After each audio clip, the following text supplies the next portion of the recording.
Circuit બ્રેકરની breaking capacity એટલે કે breaking ક્ષમતા સમજાવો. તો જ્યારે સર્કિટમાં ફોલ્ટ થાય છે ત્યારે બહુ મોટો ફોલ્ટ કરંટ જતો હોય છે મોટા ભાગના કિસ્સામાં. આ ફોલ્ટ કરંટ સર્કિટ બ્રેકરના કોન્ટેક્ટ દ્વારા બ્રેક થવો જોઈએ. જો સર્કિટ બ્રેકર જે છે એ આ કોન્ટેક્ટથી બ્રેકરનો કરંટ ફોલ્ટ જે જતો હશે એને બ્રેક કરતા હશે તો એ ક્ષમતાને એની બ્રેકિંગ કેપેસિટી કહેવાય છે. તો એને અગર જો વ્યાખ્યાયિત કરવું હોય તો આ રીતે કરી શકાય કે આપેલ રિકવરી વોલ્ટેજ અને નિર્દિષ્ટ એટલે કે સ્પેસિફાઈડ પાવર ફેક્ટર પર ટ્રિપલ આરવી માટે એટલે કે rate of rise of restriking voltage માટે કરંટના આરએમએસ મૂલ્યને બ્રેકિંગ કેપેસિટી કહેવામાં આવે છે. આ બ્રેકિંગ કેપેસિટી બે પ્રકારની છે. એક છે સિમેટ્રિકલ એટલે કે સપ્રમાણ, જેમાં ત્રણ ફેઝની અંદરમાં બ્રેકિંગ કરવાનું છે તો સિમેટ્રિકલ બ્રેકિંગ કેપેસિટી, અને બીજું છે અસિમેટ્રિકલ એટલે કે અસમપ્રમાણ બ્રેકિંગ કેપેસિટી. હવે જ્યારે ફોલ્ટ થાય છે ત્યારે ફક્ત ઓલ્ટરનેટિંગ કરંટ જ નથી વહેતો, પરંતુ તે વખતે કરંટના વેવફોર્મમાં ઓફસેટ ડીસી કમ્પોનન્ટ પણ હાજર હોય છે, જેનો અર્થ છે કે ફોલ્ટ કરંટમાં અસમપ્રમાણતા દેખાય છે. તો ગણતરી કરતા વખતે અગર આપણે એક મેથેમેટિકલ એટલે કે ગાણિતિક રીતે આને કહેવું હોય તો એક્સ જે છે એ તમારો એસી કમ્પોનન્ટનું મેક્સિમમ વેલ્યુ છે એટલે કે મહત્તમ મૂલ્ય છે, અને વાય જે છે એ તમારા ડીસી કમ્પોનન્ટનું મહત્તમ મૂલ્ય છે.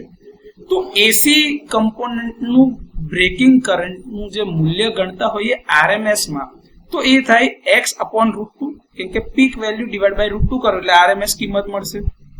અને અસિમેટ્રિકલ બ્રેકિંગ કરંટ એટલે કે કુલ કરંટનું જો આરએમએસ મૂલ્ય હોય તો x/√2 નો વર્ગ વત્તા y નો વર્ગ, અને એ આખાનું અંડરરૂટ કરીએ એટલે કે વર્ગમૂળ કાઢીએ તો આપણને અસિમેટ્રિકલ બ્રેકિંગ કરંટ કેરિંગ કેપેસિટી મળી જશે. આ બ્રેકિંગ કરંટ કેપેસિટી અથવા તો બ્રેકિંગ કેપેસિટી સામાન્ય રીતે MVA માં દર્શાવવામાં આવે છે. તો જો rated breaking current I ampere છે અને રેટેડ વોલ્ટેજ તમારા V વોલ્ટ છે તો 3 ફેઝના સર્કિટ બ્રેકર માટે રેટેડ બ્રેકિંગ કેપેસિટી બરાબર √3 into voltage into current into 10⁻⁻6 એટલે કે 10⁻⁶ ઘાત કરીએ તો 10⁻⁶ એટલે કિલોવોલ્ટ અને કિલો એમ્પિયરના લીધે એને MVA માં દર્શાવી શકાય, એટલે 10⁻⁶ વડે ગુણાકારમાં લીધા છે. આ બ્રેકિંગ કેપેસિટીને MVA માં જે દર્શાવીએ છે એ એકચ્યુઅલી એક રીતે જોવા જઈએ તો એ તાર્કિક નથી, કારણ કે તે વખતે તમે ગણતરીમાં શોર્ટ સર્કિટ કરંટ અને રેટેડ વોલ્ટેજના ગુણાકારને લો છો.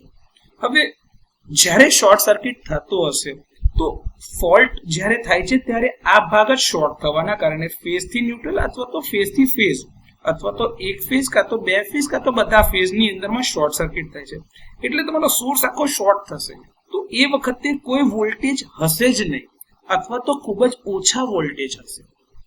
એટલે કે જ્યારે શોર્ટ સર્કિટ થાય છે ત્યારે કોન્ટેક્ટની અક્રોસમાં જે વોલ્ટેજ આવે છે સર્કિટના સર્વિસ વોલ્ટેજ કરતા બી ઓછા વોલ્ટેજ હોય છે. તો આ રીતની ગણતરીથી જે તમને બ્રેકિંગ કેપેસિટી મળે છે એ સાચી કિંમત નથી, પરંતુ જો પરીક્ષામાં પૂછવામાં આવે તો આ રીતે આ સમજાવી શકાય.